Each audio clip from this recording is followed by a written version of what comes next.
Hello everyone, and welcome back to Fableheim and the continuation of our MISTOVER class deep dive. Today, we are looking at the Grim Reaper. And if you are not interested in seeing all of the Grim Reaper's abilities, my potential thoughts and theory crafting about them, here is your TLDR. The Grim Reaper is classified as a support class, but that's not because they don't focus on dealing damage like the sister, but because their goal in life is to debuff everything. All of their attacks involve debuffing, except for, their default attack. They can even steal enemy buffs, and can instantly kill enemies. Well, have a chance to. To make them even better, they have their own unique resource that is instantly replenished upon a killing blow. There is a reason they are kind of my favorite, and it's not just their static, which is cool. So with the TLDR out of the way, let's go over Ankia's ability.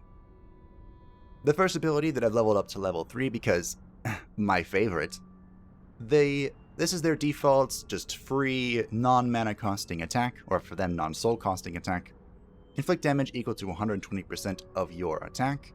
It can be used from the front and middle columns, and can affect a single enemy in the front or middle columns on their side. Pretty standard, nothing special here.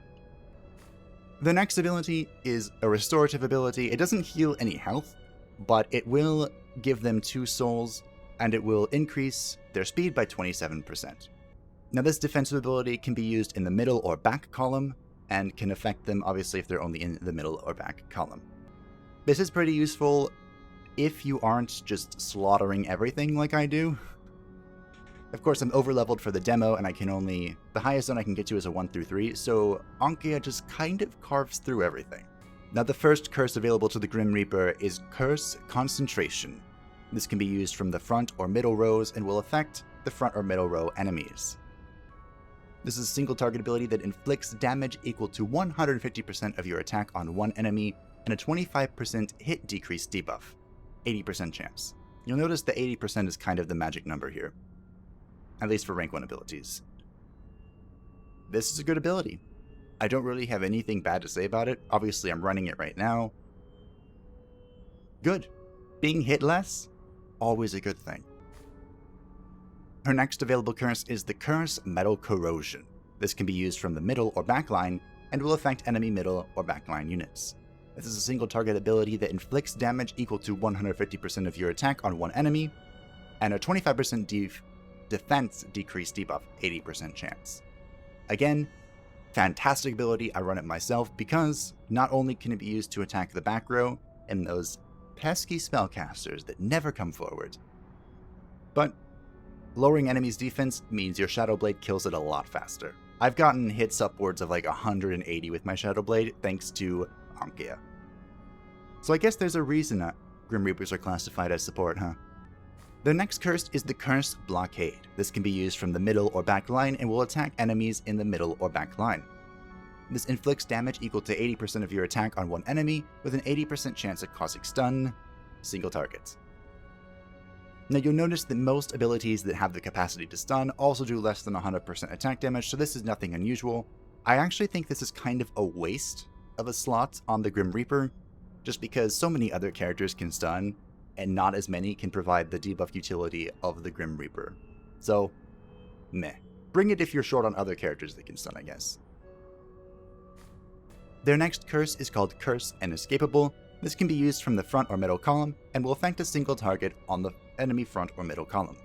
Inflict damage equal to 150% of your attack on one enemy, and a 25% evade decrease debuff, 80% chance. Now this is very similar to the Curse for Metal Corrosion, and even the Curse of Concentration, because what it does is it decreases your enemy's chance to evade, which increases your chance to hit them, but the other bonus to this is whenever an enemy evades, it is moved up in the turn order. So if you want to make sure that the turn order stays the way it's going to, this is a good way to do that. Again, it's kind of preference if you bring this over Concentration or Corrosion. Up to you, really. The next curse available is Curse Destruction. This can be used from the middle or back columns, and will affect enemies in the middle or back columns. This inflicts damage equal to 150% of your attack on one enemy, and a 25% attack decrease debuff, 80% chance. I'm not sure. I think this is one that you interswitch for concentration if you want to use it, because reducing your enemy's damage is very similar to reducing their attack, and that the ultimate goal here is to take less damage. I think which one you run is dependent on which one you think will be more useful. I could see running concentration on enemies that have like less than 100% hit chance, because then it will be even more effective. But if you think an enemy, like a boss for example, just has an ungodly hit rate, then this is what you probably want to run in its stead. Again, personal preference. The next ability is Netherworld Door. This can be used from the middle or back columns and will affect enemies in the middle or back column. This inflicts damage equal to 80% of your attack on one enemy, 80% chance of causing stun, brand one enemy. Now, you may notice that this is incredibly similar to Curse Blockade, but with one extra stipulation: the brand one enemy. Personally, I'm not sure why these are different abilities. Because they do the same attack damage, they do the same stun, they cost the same amount of souls, they can be used from the same positioning. The only difference is that the Netherworld Door brands. Hard to say what the difference is, honestly. But branding is something we currently can't really utilize in the demo. It is an effect for maybe the Ronin, but definitely the Werewolf. They get extra bonuses or something for attacking branded enemies. So if you're running with a Werewolf, probably take Netherworld Door over Blockade. The next ability is Soul Extraction. This inflicts an instant-kill attack on one enemy with a 25% chance, ineffective on bosses. This can be used from the front or middle column, and can affect any enemy in the front or middle column. Except bosses, of course. This is a cool ability. I think this is almost solely for flavor. And I think that's it, really. A 25% chance of instantly killing an enemy is not particularly high. It might be higher at rank 3, but it's still very RNG, and I'm not a fan of that. Her final ability is called Stealing Luck. I love this ability. It inflicts damage equal to 150% of your attack, with an 80% chance of stealing a buff. They can be used from the middle or back column, and can be used on any enemy column. Any enemy square, even. This is great. As you can see, I am currently running it, and I think it's fantastic. The Witch has something similar, but the Witch just purges the buffs. The Grim Reaper steals it. And I think it's an 80% chance for every buff that they have, so you keep rolling the die, I think. Don't quote me on that. But, I love it. And this ability, and every ability before it, costs 2 souls to use. And remember, if you kill an enemy, even with one of these abilities, all 5 of your souls will be returned to you. The first cooperative ability for the Grim Reaper is called Mighty Bad Luck. This inflicts damage equal to 112% of your attack on enemies in one column, and forcibly moves them back 1 tile, 80% chance. Requires a paladin in front of you. This can be used from any friendly column, and will affect any enemy column. And just like all of the remaining cooperative abilities, it costs 3 souls to use this. Now this is a situational cooperative ability, at best. Depending on what composition you're running, moving enemies back is usually more difficult to deal with than moving them forward. But again, it depends entirely on your composition whether this will be useful or not. The Grim Reaper's next cooperative ability is called Practical Death. This is an 80% chance to give a 25% attack decrease debuff to all enemies, requires a witch behind you, and brands all enemies. This can be used from any friendly column and will affect all enemy squares. I haven't used this ability personally, but it's good. Again, decreasing attack, reduces the damage that you receive, ideally, so that's always nice. And branding all enemies, as we mentioned before, could be incredibly useful to the werewolf. Again, we don't know I don't know all of their abilities, so it's hard to say just how useful, only that it could be very useful. And their final cooperative ability is called Shadow Raid. Inflict damage equal to 112% of your attack on all enemies, and a 25% hit decrease debuff, 80% chance. Requires a Shadow Blade next to you. I used this ability in my comprehensive introduction video. It's amazing, I love it, it's beautiful. And it's important to remember, whenever an enemy misses you, either just because they missed you or because you reduced their hit, your character gets the chance to counterattack, so they're bumped up in the turn order. So this is an amazing way to increase your turn order speed, if that's something you're interested in, which hopefully you will be, because that's amazing. 112% of your attack is also respectable damage, and presumably that can be increased by leveling up the cooperative ability.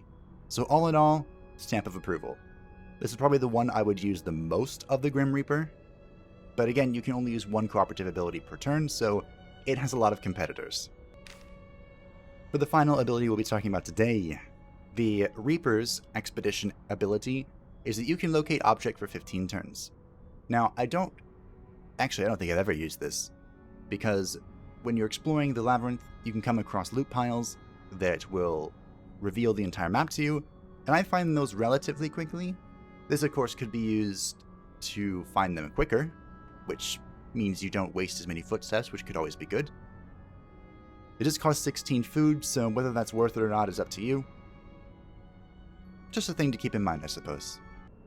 And last but not least, there are no specific jinxes for the Grim Reaper that I'm aware of, but it's probably important which position you want to play the Grim Reaper in, because some of these negative ones will affect you in certain positions, and you can play the Grim Reaper either in a backward or forward position, or even she's probably best suited in the center.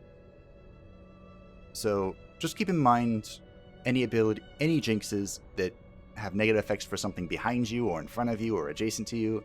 Just the usual general stuff when it comes to jinxes. Welcome to the combat portion of this video.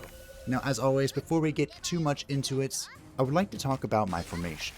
My formation is set up in such a way that it facilitates a large number of cooperative abilities, like between the Shadow Blade and the Sister, between the Witch and the Grim Reaper, and between the Grim Reaper and the Shadow Blade. The only one that I'm actually interested in using, though, is the Grim Reaper's Shadow Raid. That is an amazing ability. I love it. I use it all the time. Oh, it's great. As I've already said a few times, the Grim Reaper is my favorite class in the game. The ability to debuff basically anything, whatever you need for that situation, and her aesthetic, her relatively high level of power, in my opinion, and the ability to replenish her resource if she's being played well. That level of skill ceiling makes me happy. I love to see it. As far as builds are concerned, I think the Grim Reaper can fit into any build. She does a decent amount of damage, she provides any number of utility that you need as far as debuffs are concerned, and she can really just work with anyone. I believe that if you're trying to absolute min-max the number of people in your group, you might want to choose between a Grim Reaper and an Onmyoji, but there's nothing wrong with bringing both, because of course the Onmyoji does have some damaging abilities, and buffing your team and debuffing the enemy team is probably a very powerful combination. So it's something I would consider. As far as the Grim Reaper is concerned, there isn't much more to say. She's absolutely solid. There's not a whole lot of theory crafting going on because she's one of those characters that can fit into any slot, as I've already said. And no matter what situation you bring her into, no matter how you bring her in, she will do work for you. Probably the most solid class, in my opinion.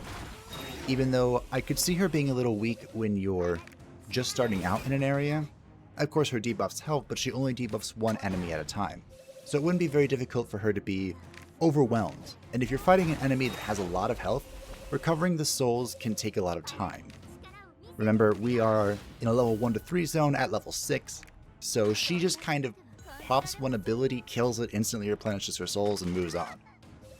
So there are, of course, downsides to this character. I just think that the positives override that. But we'll see once we get into the actual game, and I have a chance to test her properly and thoroughly, just like I will every single class. So thank you all for watching. I hope that you enjoyed and that you learned a little bit about the incredibly versatile Grim Reaper.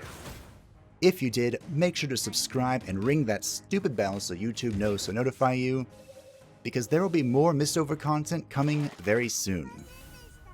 Bye-bye!